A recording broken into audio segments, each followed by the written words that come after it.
প্ৰিয় অনুষ্ঠান সেউজে চৰা কুশলে আছা নহয় ভাইটি ভণ্টিহঁত আজি তোমালোকক আমি এগৰাকী বান্ধৱীৰ সৈতে চিনাকি কৰি দিবলৈ লৈছো আৰু তেওঁৰ নাম হৈছে লুইছা বৰগোহাঁই লুইছা বৰগোহাঁই খুব সুন্দৰকৈ গীত গায় আৰু বৰ ধুনীয়াকৈ কথা কয় আজি তোমালোকক লুইছাই গীতো শুনাব কথাও ক'ব তেতিয়া আমি পলম নকৰি লুইছাৰ কাষলৈ যাওঁ আহা লুইছা তোমাক আমাৰ সেউজে চৰা অনুষ্ঠানলৈ স্বাগতম জনাইছো ধন্যবাদ আজি তোমাক আমি লগ পাইছো তুমি আমাক গীত শুনাবা কথা ক'বা আৰু লগতে তুমি গীত গোৱাৰ উপৰিও কি কি কৰি ভাল পোৱা এই গোটেই কথাখিনি ক'বা গতিকে আমি কথাৰ পাতনি মেলাৰ আগতে অকণমান তোমাৰ পৰা গীত শুনি ল'ব বিচাৰিছো মই গুৰুজনাৰ এটি বৰগীতেৰে মোৰ অনুষ্ঠানটি আৰম্ভ কৰিব লৈছো নিশ্চয় আমাৰ ভাল লাগিব হৰি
বৰগীতটি শুনিলো অনুষ্ঠানৰ পাতনিতে খুব ভাল লাগিলে ধন্যবাদ বাৰু লুইছা এতিয়া আমি কথা আগবঢ়াও তুমি কোন শ্ৰেণীত পঢ়ি আছা মই এবাৰ সপ্তম শ্ৰেণীত পঢ়িছো সপ্তম শ্ৰেণীত তোমাৰ ঘৰৰ বিষয়ে কোৱাচোন ক'ত ঘৰ তোমাৰ মোৰ ঘৰ নামৰূপত আমাৰ ঘৰত মই মা দেউতা বাৰু লুইছা তোমাৰ বিদ্যালয়খনৰ নামটো ক'বানে আমাক PVFC মডেল হাই ছেকেণ্ডাৰী স্কুল আৰু তুমি এই গীতৰ চৰ্চা কেতিয়াৰ পৰা আৰম্ভ কৰিছা মই একেবাৰে সৰুৰ পৰাই গাইছো LKGৰ পৰা মই শিকিছো আৰু তেতিয়াৰ পৰা গোৱা আৰু কেৱল বৰগীতেই গোৱা নে অন্য গীতবোৰো গোৱা তুমি গাওঁ ভূপেন্দ্ৰ সংগীত জ্যোতি বিষ্ণু সংগীত পাৰ্বতী প্ৰসাদ সংগীত বৰগীত বনগীত ভজন সকলোবোৰ গোৱা গাওঁ আৰু তুমি সেই কম বয়সৰ পৰা যেতিয়া আৰম্ভ কৰিছিলা গীত শিকিবলৈ তেতিয়া কেনেধৰণৰ গীতবোৰ গাইছিলা ভূপেন্দ্ৰ সংগীত এনেকে গাইছো আৰু পুৰণি গীতবোৰ ভূপেন হাজৰিকাৰ গীতবোৰ গাইছিলা বাৰু এতিয়া তুমি যিহেতু সপ্তম শ্ৰেণীৰ ছাত্ৰী আৰু তুমি একেবাৰে সৰুকালৰ পৰা তুমি গীতৰ চৰ্চা কৰিছো বুলি কৈছা এই যিমানকেইটা বছৰ পাৰ হৈ গৈছে তোমাৰ তোমাৰ জীৱনৰ এই সময়খিনিত তুমি কেনেধৰণে সংগীতক আকোৱালি লৈছা বা সংগীতে তোমাক কেনেধৰণে আগবঢ়াই লৈ গৈছে ধৰা তুমি নিজাকৈ কিবা শিকি থকাৰ উপৰিও আৰু ক'ৰবাত অনুষ্ঠান পৰিৱেশন কৰিছা নেকি তোমাৰ এই গীতৰ বিষয়ে অকমান আমাক কোৱাচোন অনুষ্ঠান মই এনেকে কৰিছো বিহু প্ৰগ্ৰাম কৰো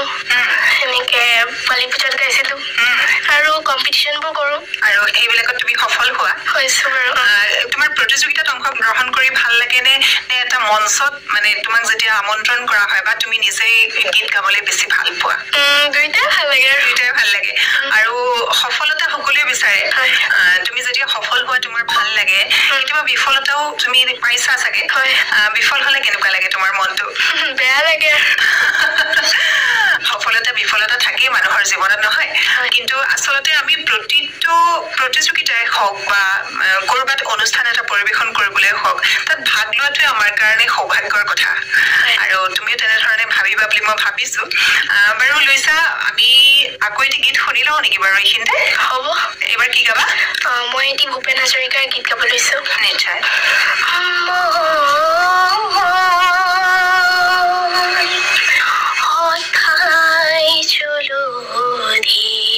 মাজলৈ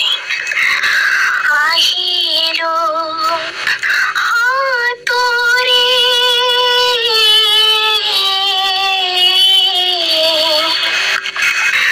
দূৰ দূৰণি দুপাৰিলে খাইছো হাবাত ধৰি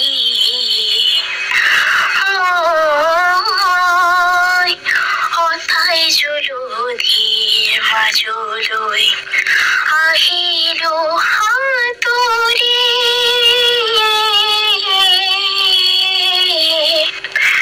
দূৰ দূৰণিত পাৰিলে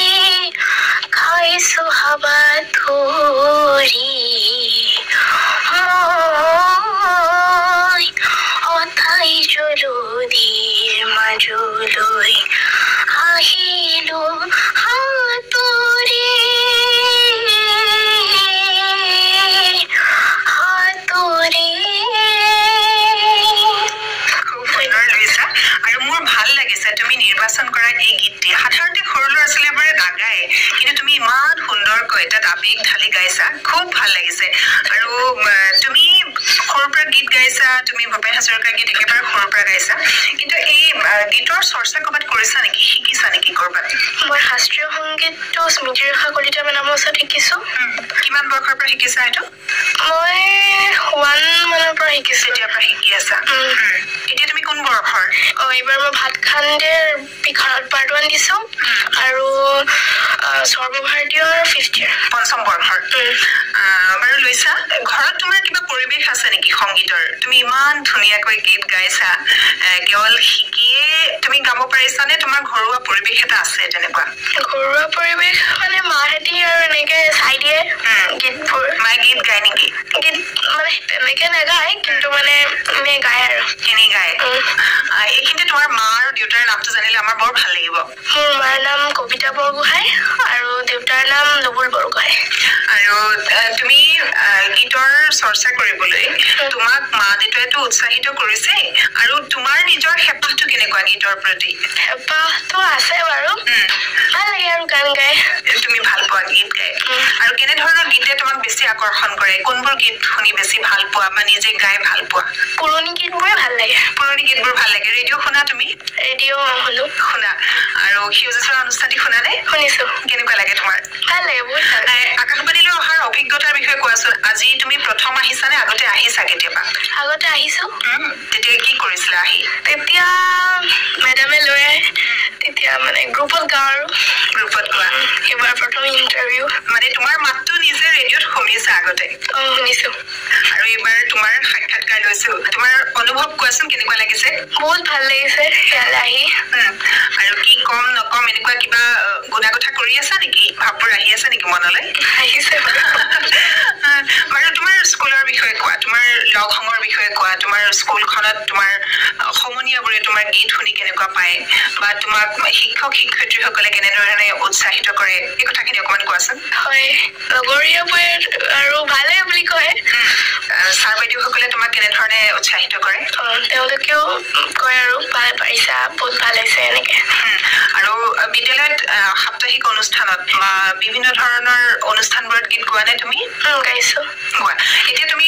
আৰু এটা কথা কৈছিলা যে শাস্ত্ৰীয় সংগীত গোৱাৰ উপৰিও তুমি বিভিন্ন ঠাইত বিভিন্ন মঞ্চতো তুমি অনুষ্ঠান পৰিবেশন কৰা বা প্ৰতিযোগিতাত অংশগ্ৰহণ কৰা এই মঞ্চত যেতিয়া তুমি অনুষ্ঠান এটা পৰিবেশন কৰিবলৈ যোৱা ধৰি লোৱা বিহু মঞ্চত তেতিয়া তুমি কেনে ধৰণৰ গীতবোৰ নিৰ্বাচন কৰা এতিয়া বিহুৰীয়া গীতবোৰ আৰু ধৰি লোৱা বিষ্ণুৰ দিৱস পাতিছে বা শিল্পী দিৱস পাতিছে সেই সময়ত তুমি কেনেকুৱা ধৰণৰ গীতবোৰ নিৰ্বাচন কৰা তেতিয়া তেওঁলোকৰ গীতবোৰ আৰু বিষ্ণু প্ৰসাদ ৰাভাৰ গীত তেনেকে গোৱা আৰু এখন এখন মঞ্চত যেতিয়া তুমি গীত পৰিবেশন কৰা একেৰাহে তুমি কিমানটা গীত গোৱাৰ প্ৰয়োজন হয় মানে 3-4টা এনেকে হয় আৰু তেনেকে হয় আমি কথা পাতিম আকৌ এটা গীত শুনিলো তুমি মঞ্চত যেনেকুৱা ধৰণৰ গীত গোৱা তেনেকুৱা গীত অকমান গাই শুনাবা নেকি আমাক মঞ্চত মই বিভিন্ন ধৰণৰ গান গাওঁ কিন্তু এতিয়া মই বৰ্ণালী বাৰ এটি গীত গাবলৈ চেষ্টা কৰিছো মানে বৰ্ণালী কলিতাৰ নিশ্চয় আমি শুনিব আছিনায়াং মানে কিয় মৰমী আছিনায়াং মানে হল বুকুৰে মৰম তুমি যদি বুজি পোৱা মোৰ চেনাইতে আইবা মানম মানে কিয় মৰমী আইবা মানম মানে হল তোমাকে ভাল পাওঁ লৈতে দিও যায় মই তোমালৈ যাওঁ আছিনায়াং মানে কিয় মৰমী আছিনায়াং মানে হল বুকুৰে মৰম তুমি যদি বুজি পোৱা মোৰ চেনাইতে তুমি যদি বুজি পোৱা মোৰ চেনাইতে তুমি যদি বুজি পোৱা মোৰ চেনাইতে এতিয়া এটা কথা কোৱাচোন লৈছা তুমিতো গীত গাই ভাল পোৱাই আৰু কি কি কৰি ভাল পোৱা আৰু গীত গাওঁ পঢ়া শুনাটো লাগিবই আৰু খেলি মেলি ভাল পাওঁ খেলা ধূলা কৰা আৰু ঘৰৰ কাম বনত মাক সহায় কৰি ভাল পোৱা নে কৰো কেনেকুৱা ধৰণৰ কামবোৰ কৰি ভাল লাগে তোমাৰ বাচন ধোৱা কেতিয়াবা মাজে মাজে কাম কৰিব লাগে নহয় নিজৰ পঢ়া কোঠালিটো পৰিষ্কাৰ কৰি ৰুম থোৱা বা তোমাৰ বিচনাখন সুন্দৰকৈ পৰিপাটিকৈ পৰা এনেকুৱা ধৰণৰ কামবোৰ কৰি ভাল লাগে আৰু তেনেকে কৰিলে মা দেউতাৰো সহায় হয় ঘৰখনত বাৰু ভৱিষ্যতলৈ তুমি কি হ'বলৈ ইচ্ছা কৰিছা আমাক এবাৰ কোৱাচোন মই পঢ়া শুনাৰ লগতে ভাল মানুহ হোৱা আৰু এগৰাকী সুগায়িকা হোৱা এই ভাল মানুহ হোৱাটো ভাল মানুহ কেনেকে হয় ভাল মানুহ ভাল কাম কৰিবলৈ মন আৰু ভাল কাম কৰিবলৈ মন আছে খুব ভাল লাগিছে তোমাৰ ইমান সুন্দৰ চিন্তা আৰু বৰ্তমান সময়ত দেখা যায় যে তোমালোকৰ বয়সৰ যিসকল ল'ৰা ছোৱালী সেইসকল ল'ৰা ছোৱালীয়ে প্ৰায় মোবাইল টেলিভিছন প্ৰায় বাদেই দিছে বাৰু মোবাইলটো হাতত লৈ থাকে তোমাৰ মোবাইলৰ প্ৰতি আকৰ্ষণ কেনেকুৱা মোবাইলটোৰ গান শুনিবৰ কাৰণে মোবাইল চাওঁ আৰু তেনেকে অকমান দেৰি মোবাইল চাওঁ মোবাইলটো বেছি নাচাওঁ আধা ঘণ্টামান চাওঁ আৰু মানে মোবাইলত খেলা ধূলা নকৰা খুব ভাল আৰু যিসকল ল'ৰা ছোৱালীয়ে মোবাইলৰ প্ৰতি আকৰ্ষণ বেছি হৈছে তেওঁলোকে অনবৰতে মোবাইলৰ কথা পাতে বা মোবাইল ব্যৱহাৰ কৰি ভাল পায় ঘৰত মোবাইলৰ কাৰণে জ্যেষ্ঠজনৰ সৈতে কেতিয়াবা তৰ্কও হয় সেইসকল ল'ৰা ছোৱালীক তুমি কি ক'বা যিহেতু তুমি মোবাইল একেবাৰে কমকৈ ব্যৱহাৰ কৰা সেইখিনি ল'ৰা ছোৱালীক তোমাৰ বন্ধু বান্ধৱীসকলক কি ক'বা মোবাইলটো ইমান এনেকে চাব নালাগে মোবাইলটোতো মানে ভাল বস্তু কাৰণে চালে ভাল দুইটাই আৰু বেয়া কাৰণে আৰু বেয়া আচলতে ভাল বেয়া দুইটা দিশেই আছে মোবাইলত আৰু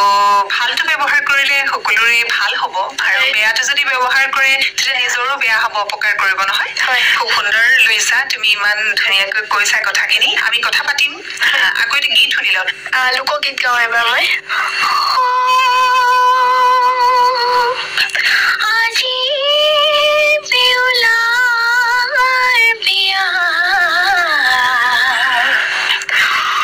বিলম্ব নকৰা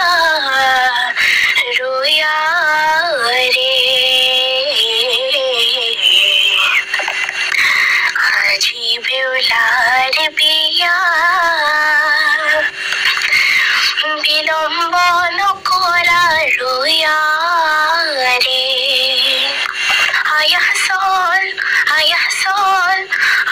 sol re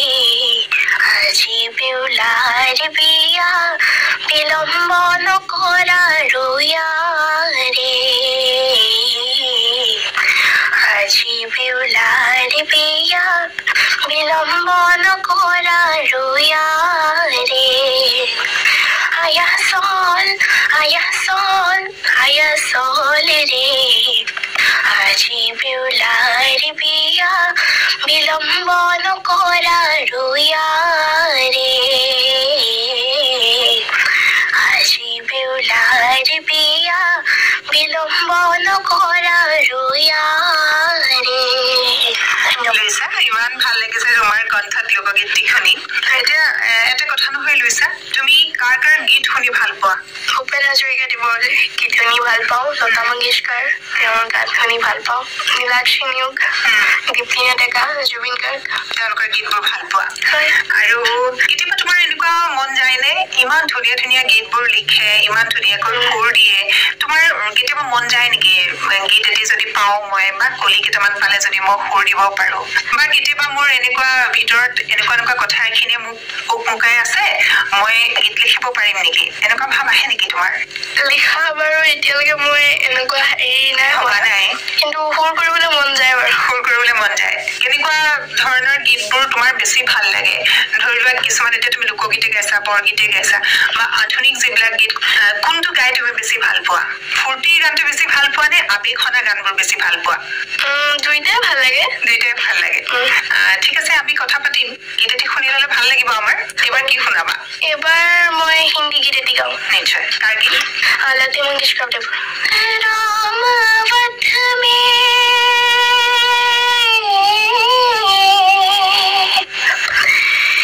रामावत में काशी में शिव कान्हा वृंदावन में दया करो प्रभु देखो इनको दया करो प्रभु देखो इनको हर घर के आंगन में राधा मोहन शरणम सत्यम शिवम सुंदरम सत्यम शिवम सुंदरम सत्यम शिवम सुंदरम सत्यम शिवम सुंदरम ईश्वर सत्य है सत्य ही शिव है शिव ही सुंदर है सत्यम शिवम सुंदरम सत्यम शिवम सुंदरम धन्यवाद খুব সুন্দৰ লুইছা মই অকমান সময়ৰ কাৰণে আচলতে ভাৱত বুৰ গৈছিলো সঁচাকৈ মই কণমানি লুইছাৰ সৈতে কথা পাতি আছো নে কাৰোবাৰ সুমধুৰ গীত এটি তোমাতকৈ বহুত ডাঙৰ ছোৱালী এজনী যেন গাই আছে মোৰ তেনেকুৱা লাগিলে আমাৰ লুইছা হিন্দী গীতৰ অনুশীলন তুমি কেনেকে কৰিছা নিজে শিকিছানে কোনোবাই শিকাইছে তোমাক হয় মোবাইলৰ পৰা চাওঁ তেনেকে তাৰপিছত মা দেউতাই শিকাই দিয়ে মেডামে কম্পিটিশ্যন বোৰ্ড চিলেক্ট কৰি দিয়ে গানবোৰ এতিয়া এটা কথা জানিব বিচাৰিছো তুমি যিহেতু শাস্ত্ৰীয় সংগীত তোমাৰ গুৰুৰ ওচৰত শিকি আছা তেখেতে এই গীতবোৰ তোমাক শিকাইছে নেকি হয় মেডামে গানবোৰ চিলেক্ট কৰি দিয়ে এনেকে গানবোৰ গাবা বুলি শিকাই মাজে মাজে তেনেধৰণে কোৱা আৰু এই গ্ৰীষ্মকালীন যিটো তোমালোকৰ বন্ধ হৈ গ'ল গৰম বন্ধ যিটো আছিলে এই গৰম বন্ধৰ সময়খিনি তুমি কেনেকে কটালা বা ক'ৰবাত সংগীতৰ তেতিয়া অনুশীলন কৰিছিলা নেকি বা কৰ্মশালাত অংশগ্ৰহণ কৰিছিলা নেকি হয় কৰ্মশালাত মই 5 তাৰিখৰ পৰা 7 তাৰিখলৈ আধুনিক গীতৰ কৰ্মশালা আছিল গুৱাহাটীৰ পৰা দিগন্ত ভাৰতী ছাৰ আহিছিল আৰু 14 তাৰিখৰ পৰা 28 তাৰিখলৈ বৰগীত আৰু লোকগীতৰ কৰ্মশালা আছিল তাৰে লোকগীতটো স্মৃতি ৰেখা মেডামে শিকাইছিলে আৰু বৰগীতটো গুৱাহাটীৰ পৰা অনন্ত ওজা ছাৰ আহিছিল আৰু কেনেকুৱা লাগিলে তাত কিমান ল'ৰা ছোৱালীয়ে অংশগ্ৰহণ কৰিছিলে হৈছিল ল'ৰা ছোৱালী 40 মান হৈছিল আৰু সেই কৰ্মশালাবোৰত তোমালোকক কেনেধৰণে গীতৰ অনুশীলন কৰোৱাইছিলে মানে এটা এটা গীত দি দিছিলে তোমালোকে শিকিছিলা সেই গানটো নে বেলেগ ধৰণে তেওঁলোকে কৰিছিলে গীতবোৰ দি দিছিল তাৰপিছত তেওঁলোকে শিকাইছিল মুঠতে কিমানটা সেই কম সময়ৰ ভিতৰত কিমানটা গীত শিকিলা তোমালোকে 5-6 মান শিকিছো আৰু 5-6টা গীত শিকিলা আমি লোকগীতো শুনিলো বৰগীতো শুনিলো তোমাৰ লতা মংগেশকাৰৰ গীতো শুনিলো এতিয়া আধুনিক গীত শুনিম এইখিনিতে অৰ্চনা মহন্ত বাইদেউৰ এটি গীত গাব লৈছো ঠিক আছে কিমান যে ঘাটত লাগিল গধূলিৰ আগে আগে ইমান পেলেও আহি নাপালাহে আৰু নাহিবাই চাগে কিমান যে ঘাটত লাগিল গধূলিৰ আগে আগে ইমান পেলেও আহি নাপালাহে আৰু নাহিবাই চাগে কিমান যে ঘাটত লাগিল ইমান সুন্দৰ আৰু তোমাৰ কণ্ঠত ইমানেই ভাল লাগিছে গীতটি শুনি বাৰু লুইছা আমি গীতৰ কথা পাতি আছো গীতটো শুনি আছো এতিয়া নামৰূপৰ তোমাৰ সেই থকা ঠাইখিনিৰ অকণমান পৰিৱেশটোৰ বিষয়ে কোৱাচোন পৰিৱেশটো খুব ভাল আপোনালোকেতো জানেই নামৰূপ বহুত ধুনীয়া ঠাই তাত 3টা ইণ্ডাষ্ট্ৰী আছে APL থাৰ্মেল BVFCL তাত পিকনিক স্পটো আছে বহুত ধুনীয়া ধুনীয়া পাহাৰ আছে পিকনিক স্পট আছে বুলি কৈছে সেইবিলাকলৈ যোৱা নে তোমালোকে গৈছো কোন কোন ঠাইলৈ গৈছা দিল্লীঘাট খুব ধুনীয়া ঠাই তাত পাৰ্কো আছে পাৰ্কত মই গৈছো ইমান ধুনীয়া বহুত ধুনীয়া আমিও যাম তেন্তে নামৰূপ চাবলৈ আহিব নামৰূপত সংগীতৰ আৰু পঢ়া শুনাৰ দুইটাই ইমান ধুনীয়া পৰিৱেশ আছে খেলা ধূলাৰো আছে আৰু সুবিধাও আছে নিশ্চয় আছে আৰু সেইকাৰণে চাগে ময়ো এনেকে গাব পাৰিছো পৰিৱেশটো পাইছা এতিয়া বৰ্ণালী কলিতা ইমান সুন্দৰ গায়িকা তেওঁ নামৰূপৰ পৰাই গৈছে ভৱিষ্যতলৈ তুমিও ওলাবা নামৰূপৰ পৰা শ্ৰেষ্ঠ গায়িকা হবা নহয় জানো বৰ্ণালী কলিতা যেনেকৈ বিখ্যাত হৈ পৰিছে সকলোৱে চিনি পায় তেনেকৈ এদিন লুইছা বৰগোহাঁইকো চিনি পাব এগৰাকী সুকণ্ঠী গায়িকা বুলি ধন্যবাদ লুইছা আমি পলম নকৰো আকৌ গীত এটি শুনো মই এইবাৰ পাৰ্বতী প্ৰসাদ বৰুৱাৰ এটি গীত গাব লৈছো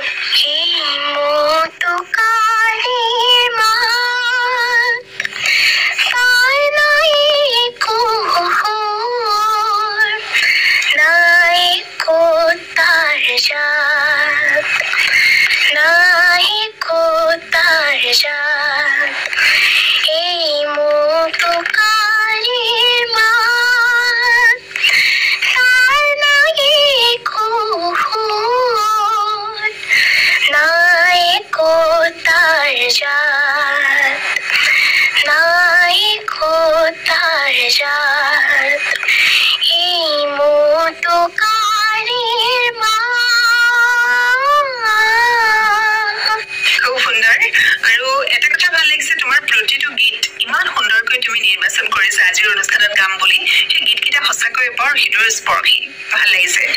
আৰু লুইছা তুমি যেহেতু সপ্তম শ্ৰেণীৰ ছাত্ৰী বৰ্তমান কোনটো বিষয় পঢ়ি বেছি ভাল পোৱা মই সোশ্যাল সায়েন্স পঢ়ি বেছি ভাল পাওঁ আৰু সেই বিষয়টিৰ সৈতে তুমি পিছলৈ আৰু কিবা কৰিব বিচাৰা নেকি হয় সেইটো চাব লাগিব আৰু এতিয়ালৈকে তুমি নিৰ্ধাৰণ কৰা নাই লুইছা তোমাক যদি এতিয়া মই কওঁ যে এটি খুব ভাল গীত শুনিবলৈ মন গৈছে তেতিয়া তুমি পোনছাতেই কেনেকুৱা ধৰণৰ গীত গাবলৈ তুমি ভাল পাবা জয়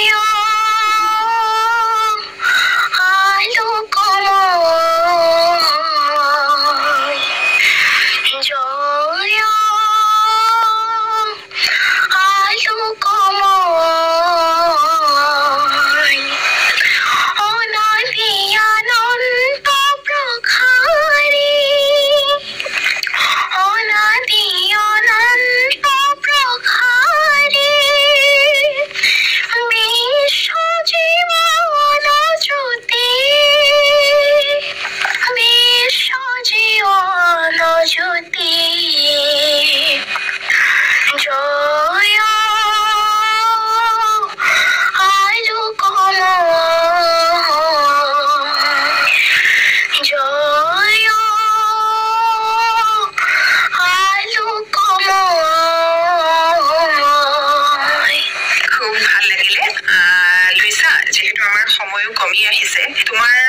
অনুষ্ঠানটোত অংশগ্ৰহণ কৰি কেনেকুৱা লাগিলে আৰু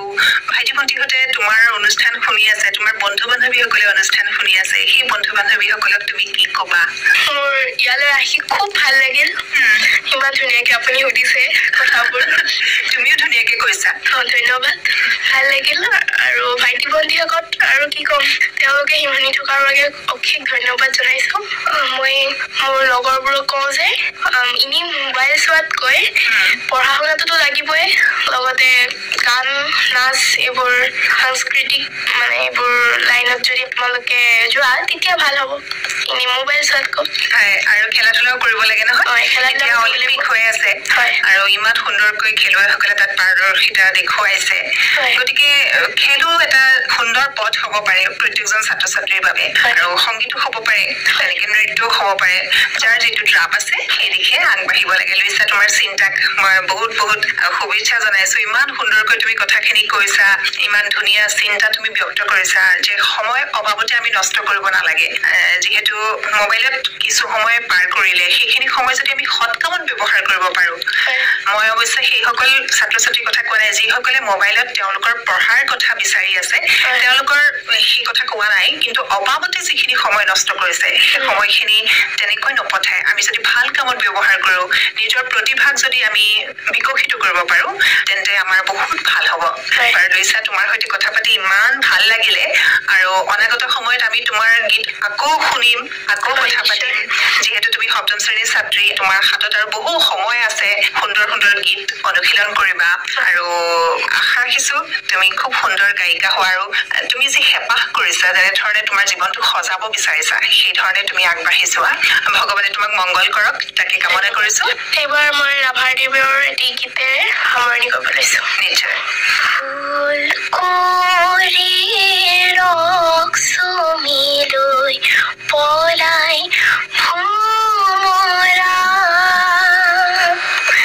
ফুল কৰি ৰক্সমি লৈ পলাই ভোমৰা মুখ থাকি তাই কান্দি লুকাই মুখ থাকি তাই কান্দি লুকাই আপোন পাহৰা ফুল কৰি ৰক্সমি লৈ পলাই ভোমৰা পলাই ভোমৰা পলাই ভোমৰা ধন্যবাদ খুব সুন্দৰ লুইছা আৰু এটি সুন্দৰ গীতেৰে আজি তোমাৰ পৰা আমি বিদায় লৈছো আগন্তুক সময়ত আমি সময় পালে আকৌ কথা পাতিম আকৌ লগ হ'ম ধন্যবাদ তোমালৈ ধন্যবাদ ভাইটি ভণ্টিহঁত ইমান পৰে তোমালোকে লুইছা বৰগোহাঁইৰ সৈতে হোৱা কথা বতৰা আৰু তেওঁৰ গীতবোৰ শুনিলা তোমালোকৰ নিশ্চয় ভাল লাগিল আজিৰ অনুষ্ঠানটিৰ প্ৰযোজনা কৰিলে পৰশা কোঁৱৰে ভাইটি ভণ্টিহঁত আজিলৈ পিছে আমাৰ অনুষ্ঠান সামৰিবৰে হ'ল নহয় নেন্সি বাইদেউক আজিলৈ ইমানতে বিদায় দিয়া আমি পুনৰ লগ